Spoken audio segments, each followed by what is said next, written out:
টানা বৃষ্টি আর পাহাড়ি ঢলে প্লাবিত কক্সবাজারের নিম্নাঞ্চল। ৯ উপজেলার লক্ষাধিক মানুষ পানিবন্দী, ভোগান্তি চরমে। মা বাবা ভাই বোন নিয়ে চলে যাচ্ছি আশ্রয় কেন্দ্র থাকার জন্য। বাড়িঘর ডুবে গেছে। ঘরের মধ্যে পানি ঢুকিয়ে গরু চললে বেশি সমস্যা। বাড়িতে খাওয়ানোর জন্য কিছু নেই, শুকনা বন আমি নিয়ে যাচ্ছি বাসার জন্য। বন্দরনগরীতে বৈষম্য বিরোধী ছাত্র আন্দোলনের মার্চ ফর জাস্টিসে পুলিশি বাধা, শিক্ষার্থী হত্যার বিচার দাবিতে বিক্ষোভ। আমাদের হাতে কোনো অস্ত্র নাই, কিছু নাই, আমরা শান্তিপূর্ণ আন্দোলন করতেছি। আন্দোলনে তরুণরা মাঠে নেমেছে, তরুণরা যখন মাঠে নেমেছে বিজয় সুনিশ্চিত। ওরা আমাদের দুটো ফোনে নিয়ে গেছে।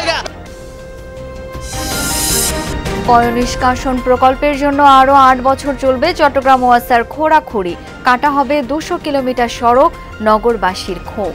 বালু উঠে, ময়লা উঠে, বৃষ্টি হলে কাদা পুড়ে যায়, খুব কষ্ট হয়। শহরে যে কাজ করতেছে এটা আমাদের জন্য আসলে একটা চরম ভোগান্তি। রাস্তাঘাট যেভাবে কাটা চলতেছে এটা তো অসুবিধার সীমাহীন ছাড়া।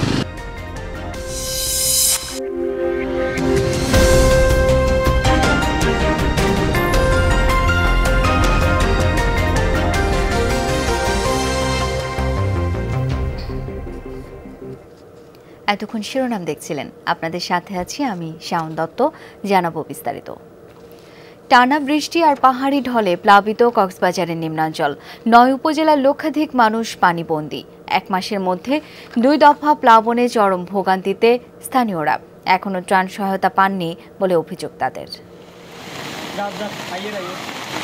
পাহাড়ি ঢলে প্লাবিত কক্সবাজারের বিস্তীর্ণ নিম্নাঞ্চল, বেড়িবাঁধে ঢুকছে পানি।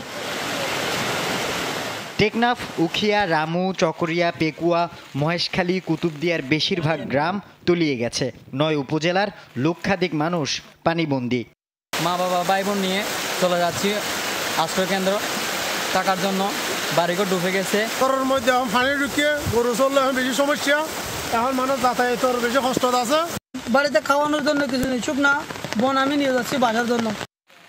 ঘরবাড়ি ডুবে যাওয়ায় অনেকে ছুটছেন আশ্রয় কেন্দ্রে। চুলা না জ্বলায় খাওয়া দাওয়া বন্ধ। ১ মাসের মধ্যে ২ দফা বন্যায় চরম কষ্টে নিম্ন অঞ্চলের মানুষ।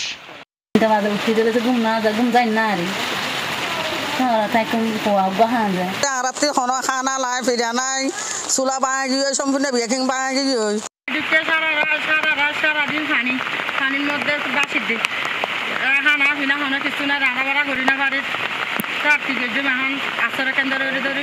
আজান দিয়েছি কিন্তু নামাজ পড়তে পারছি না, কারণ মসজিদে আপনারা দেখছেন পাই যেভাবে পানি, এখানে নামাজ পড়ার মতো কোনো পরিবেশ নাই। অনেক মানুষ পানিবন্দী অবস্থায় থাকলেও এখনও ত্রাণ সহায়তা পৌঁছেনি বলে জানান স্থানীয় জনপ্রতিনিধিরা। ১০,০০০ মানুষ পানিবন্দী হয়ে আছে। তারা গতকাল থেকে কিছু খেতে পারেনি এবং এই এলাকার যে গ্রামীণ অবকাঠামো রয়েছে, সড়কগুলো রয়েছে, তা সম্পূর্ণ বিধ্বস্ত হয়ে গিয়েছে। আমরা সরকারের কাছে দ্রুত এই এলাকার মানুষের জন্য আমরা সাহায্যের দাবি জানাচ্ছি। আল আমিন শিকদার, যমুনা নিউজ।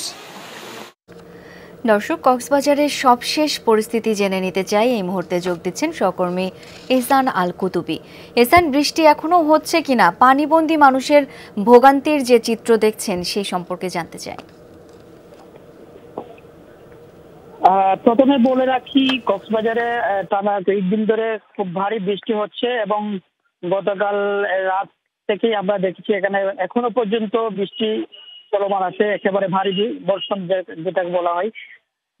এটা মূলত যেহেতু কয়েকদিন ধরে চলছে, এখন এখানে কক্সবাজারে যেসব নিম্নাঞ্চল রয়েছে সবখানে কিন্তু পানি জলবদ্ধতা সৃষ্টি হয়েছে। বন্যা হয়েছে এমন না, তবে জলবদ্ধতা সৃষ্টি হয়েছে। পানি নিষ্কাশন ব্যবস্থা না থাকায় কোনো কোনো জায়গায় প্রতিবন্ধকতা সৃষ্টি করার কারণে মূলত এই জলবদ্ধতা। বিশেষ করে কক্সবাজার পৌরসভার যে ১ নম্বর ওয়ার্ডে আমরা গত ১০ থেকে ১৫ দিন আগে যে ওয়ার্ডের ১০,০০০ মানুষ পানিবন্দী, ১০০টির পরিবারের বেশি পানিবন্দী আছে বলছিলাম, সেই এলাকায় কিন্তু আবারও তৃতীয়বারের মতো পানিবন্দী হয়ে পড়েছে। তারা ঘর বাড়ি আসবাবপত্র সবকিছু নষ্ট হয়ে গেছে। একেবারে তাদের চলাচল যে সড়ক, সেই সড়কে 1 কোমরের চেয়ে বেশি পানি, কোনো কোনো জায়গায় একেবারে গলা পরিমাণ পানি জলবদ্ধতা সৃষ্টি হয়ে মানুষের চলাচলে খুব দুর্ভোগ সৃষ্টি হচ্ছে। তাদের বাড়ি ঘরে কোনো ধরনের রান্না বান্না হচ্ছে না। আমরা দেখেছি একেবারে যে মাটির চুলে রয়েছে সেই চুলে পর্যন্ত নষ্ট হয়ে গেছে, পানিতে সবকিছু তলিয়ে গেছে। এবং পাশাপাশি কক্সবাজারের অন্যান্য যে এলাকা, কক্সবাজারের কক্সবাজারের যে টেকনাফ, উখিয়া, বিশেষ করে উখিয়ার সাইনখালী, পালংখালী এবং হলদিয়া পালং সহ রামুর বেশ কিছু কয়েকটি ইউনিয়ন এবং বলা যায় যে কক্সবাজারের যে 9টি উপজেলা রয়েছে, 9টি উপজেলার বেশ কিছু নিম্নাঞ্চল যেখানে জলবদ্ধতা। এহসান, ধন্যবাদ আপনাকে। পুলিশের বাধা উপেক্ষা করে চট্টগ্রামে আদালত চত্বরে মার্চ ফর জাস্টিস কর্মসূচি পালন করেছে বৈষম্য বিরোধী ছাত্র আন্দোলন। এই সময় তীব্র উত্তেজনা সৃষ্টি হয়। সমন্বয়কদের ছেড়ে দেয়া, মামলা প্রত্যাহার এবং হত্যাকাণ্ডের সুষ্ঠু তদন্তের দাবি জানান আন্দোলনরত শিক্ষার্থীরা। আইনজীবী, অভিভাবক সহ অনেকে তাদের সাথে যোগ দিয়ে সংহতি প্রকাশ করেন।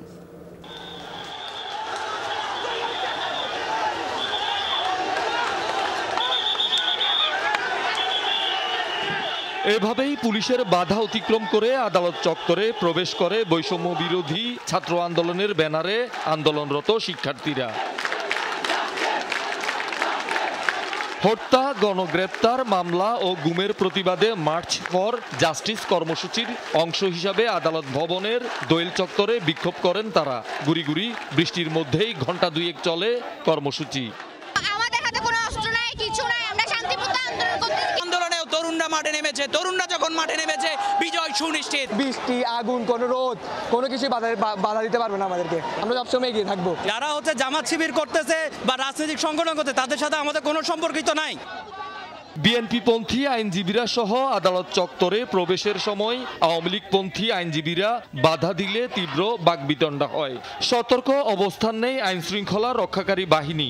এ সময় আদালতে কোনো গাড়ি যেতে পারেননি, বিচার প্রার্থীরাও হেঁটে যান। শিক্ষার্থীদের দাবির সাথে সংহতি প্রকাশ করে কর্মসূচিতে যোগ দেন আইনজীবী সহ বিভিন্ন পেশাজীবী নেতারা। জাতিসংঘের মাধ্যমে হত্যাকাণ্ড তদন্তের দাবি জানান তারা। জাতিসংঘের আন্ডারে একটা সুষ্ঠুভাবে তদন্তের মাধ্যমে প্রতিটা হত্যাকাণ্ডে যাতে বিচার হয়, সেই দাবি আমি আহ্বান জানাচ্ছি।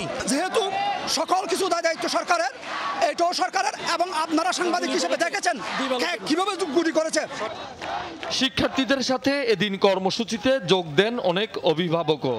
ওটা দেখুন বড় কথা না, এখন বাচ্চাদেরকে এভাবে করাটা মেনে নেওয়া যাচ্ছে না। আমার সন্তানরা একদিন এই জায়গায় আসবে, আমার মতো মারা যদি এদেরকে সাপোর্ট না দেয়, আমার সন্তানদেরকে তো কেউ সাপোর্ট দিবে না। তো মনে করলাম যে না, বাচ্চাদের পাশে দাঁড়ানো উচিত। আমরা বাবা মারা যদি পাশে থাকি, ওদের সাহসটা আরও বাড়বে। আমি সব মাকে অনুরোধ করবো, আপনারা ঘরে বসে থাকবেন না, প্লিজ সবাই মাঠে নামুন, বাচ্চাদের সাথে থাকুন।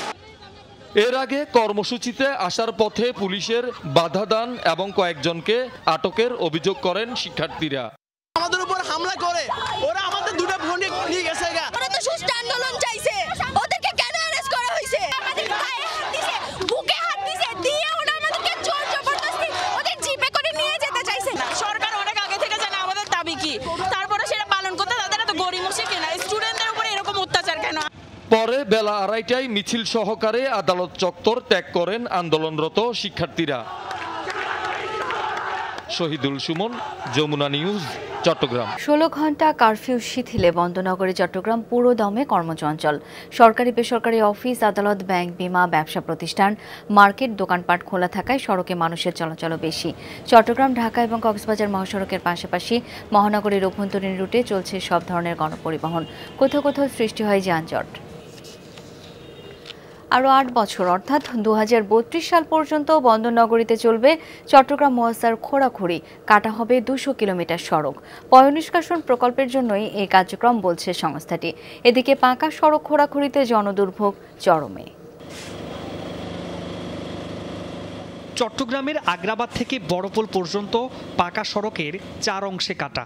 মহানগরীর আরও বেশ কয়েকটি গুরুত্বপূর্ণ সড়কেও একইভাবে চলছে খোঁড়াখুড়ি। চট্টগ্রাম ওয়াসা কর্তৃপক্ষ জানিয়েছে পয়ঃনিষ্কাশন প্রকল্প বাস্তবায়নে বন্দর নগরীর প্রায় 200 কিলোমিটার সড়ক কাটা হবে। 2032 সাল পর্যন্ত চলবে খোঁড়াখুঁড়ি। আমাদের যে জনগণ আছেন তাদের কাছে আমাদের একটা বিনীত নিবেদন থাকবে যে যখন ডেভেলপমেন্ট ওয়ার্ক হয় তখন এই জিনিসগুলোকে কিন্তু আমরা মেনে নিতে হবে। আমরা তো আমেরিকার মতো কান্ট্রি না, দুবাইয়ের মতো কান্ট্রি না, সৌদির মতো কান্ট্রি না যে আমরা চাইলে সব একসাথে করে ফেলতে পারবো। যেসব সড়কে প্রকল্পের কাজ চলছে সেগুলোর এক পাশ বন্ধ, ফলে প্রায় লেগে থাকে যানজট। বৃষ্টি হলে কাদার ছড়াছড়ি, যান চলাচল এবং হাঁটা চলায় দুর্ভোগের শেষ নেই। বালু উঠে, ময়লা উঠে, কাদা পুরো বৃষ্টি হলে কাদা পুরো যায়, খুব কষ্ট হয়। কিছুক্ষণ ওয়াশা করতে থাকে, কিছুক্ষণ করতে থাকে টিএনটি, কিছুক্ষণ রাস্তার ওই যে বিভিন্ন কোম্পানি আছে 3টা গ্রুপ, শুধু করতেই থাকে। এটা রাস্তাঘাট যেভাবে কাটা চলতেছে এটা তো অসুবিধার সীমাহীন, ছাড়া চলাফেরায় আমাদের অনেক কষ্ট হয়ে যাচ্ছে। চট্টগ্রামের মধ্যে যে কয়টি নান্দনিক সড়ক রয়েছে তার মধ্যে সাগরিকা থেকে বড়পোল, পোর্ট কানেক্টিং রোড এবং আগ্রাবাদ অ্যাক্সেস রোড অন্যতম। কিন্তু নির্মাণ এবং সৌন্দর্য বর্ধনের পর হুটহাট এভাবে খোঁড়াখুঁড়িতে হতাশ স্থানীয়রা। সুন্দর রাস্তাটা মানে এটা আমাদের জন্য একটা আশীর্বাদ ছিল, বাট এই যে শাহরাজের যে কাজ করতেছে এটা আমাদের জন্য আসলে একটা চরম ভোগান্তি। ইচ্ছা মতো যার ইচ্ছা মতো করতেছে, যখন যার মন চায় কাজ করবে, যার মন চায় রাস্তা কাটবে, এরকমই তো চলতেছে। একটা রাস্তা রেডি হওয়ার পর যখন আবার খোঁড়াখুঁড়ি সৃষ্টি হয়ে যায় তো মানুষের যানজট সৃষ্টি হচ্ছে। ওয়াসার সাথে তো কমপ্লিট সমন্বয়হীনতা, একজনের সাথে একজন আসি কাজ সম্পন্ন করে গেছে আর একজনের ওয়াসা এসে কেটে দিল। একদিকে সিটি কর্পোরেশন সড়ক নির্মাণ করছে, অন্যদিকে কাটছে ওয়াসা। বর্ষা মৌসুমে খোঁড়াখুঁড়ি আরও বেশি, কাটা সড়ক সংস্কারও হয় না। এমন পরিস্থিতির জন্য দুই সেবা সংস্থার মধ্যে সমন্বয়হীনতার অভিযোগ দীর্ঘদিনের। নতুন সুপারিশ লাইনগুলো করছে, এগুলো হয়তো ওদের শিডিউল মোতাবেক করতে গেলে হয়তো এসে পড়তেছে এই রোডে, এটা না করেও পারতেছে না, যার ফলে আমরা এদেরকে অনুমতি দিতে বাধ্য হচ্ছি। মামুন নুরশি তৌফি, যমুনা নিউজ, চট্টগ্রাম। আন্তর্জাতিকভাবে দেশের ভাবমূর্তি নষ্ট করাই বিএনপি জামায়াতের লক্ষ্য ছিল বলে মন্তব্য করেছেন চট্টগ্রাম 10 আসনের সংসদ সদস্য মহিউদ্দিন বাচ্চু। সহিংসতায় নিহতদের স্মরণে নগরীর দামপাড়ায় আয়োজিত শোক সভায় তিনি আরও বলেন, দেশের যেসব প্রতিষ্ঠান মানুষকে সেবা দেয় সেগুলো পরিকল্পিতভাবে ধ্বংস করা হয়েছে। আর্থসামাজিক ও অবকাঠামোগত উন্নয়নে আঘাত করে বহির্বিশ্বে খারাপ বার্তা দিতে ষড়যন্ত্রকারীরা সক্রিয় ছিল বলে মন্তব্য করেন এমপি বাচ্চু।